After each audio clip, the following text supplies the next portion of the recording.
Welcome to our last live session of the question and answer for compassionate mediation tools for your practice now.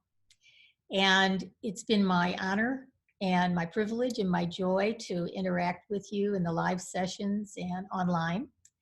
And there have been some questions that have been pre-submitted, so I thought I would answer those for you. And the first question is, how does compassionate mediation differ from divorce mediation?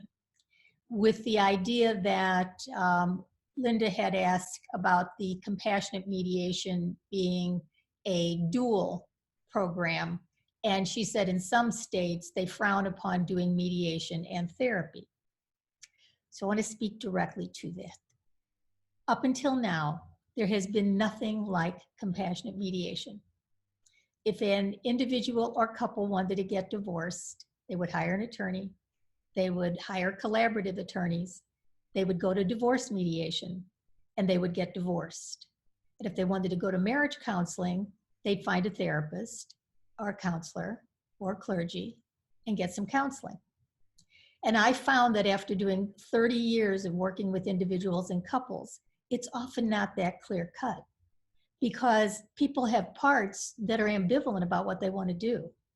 Even when they're in marriage counseling, one or both has thought about leaving.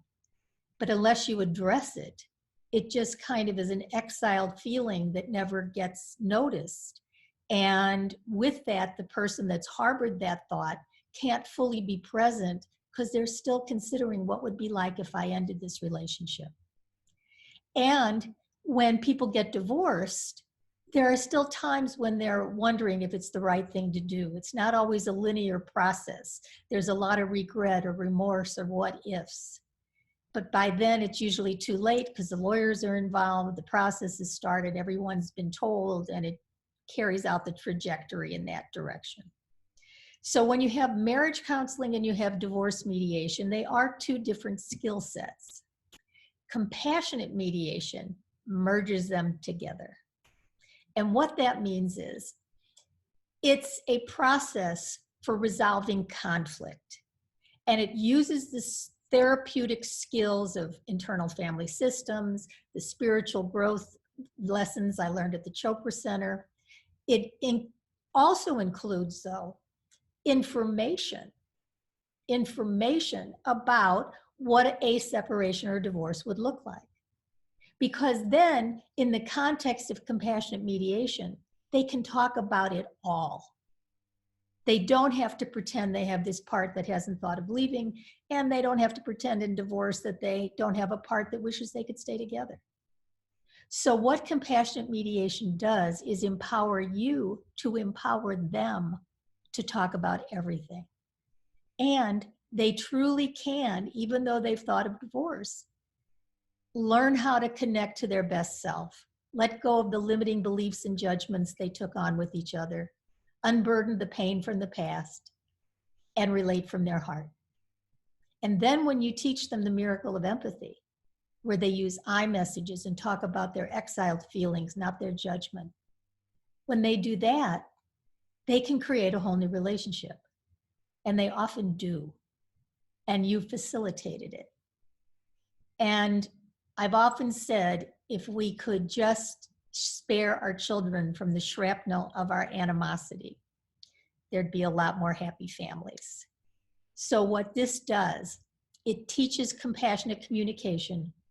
It shares how to create a compassionate relationship with empathy. I give you the information that you can give them as to what all their different options are. I also give you the information to help you explain to them how to understand their rights and finances. And then you help them talk about everything and create whatever relationship is going to be in the highest good moving forward. So it's a hybrid. I used the term compassionate mediation. Perhaps I should have used conscious, compassionate conflict resolution. The certification that I'm offering is actually in compassionate mediation coaching. So you don't have to worry about the HIPAA laws or whether you're an attorney or a coach or a clergy or mediator. It's a skill set. It's a box of tools that you can use as needed, but it's also a whole process that I've outlined on the roadmap at lindakroll.com/roadmap. So the whole process of what we talk about in each session is outlined for you. And I give you that tool plus my other tools in the compassionate mediation tools for your practice.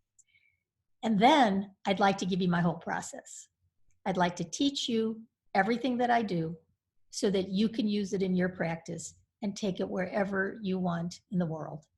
So I hope that answers your question. It's new. When Dick Schwartz first founded Internal Family Systems over 30 years ago, I remembered seeing him in a room with a few people, not knowing that 30 years later, it was going to be a worldwide phenomenon, started by Dick many, many years ago. And I've always been in awe of how much work he put in, his dedication, his passion, and how he made all of this come to fruition, along with the other people at the IFS Institute who helped him along the way. But in the meantime, I don't have 30 years to do this, to get it out there, which is why I want to give it to you. I'm 73. Yep, hard to believe, but I am 73. So I want to give this to you so that you can give it to other people. And please check out lindakroll.com/roadmap to get a free roadmap. And then go to lindakroll.com/tools and sign up. And let me know if you'd like to be an affiliate. Let me know about taking my certification course, which is coming up soon. And I'm here to serve in any way I can. So thanks for asking. I hope that answered the question, and I'll get on to the next one.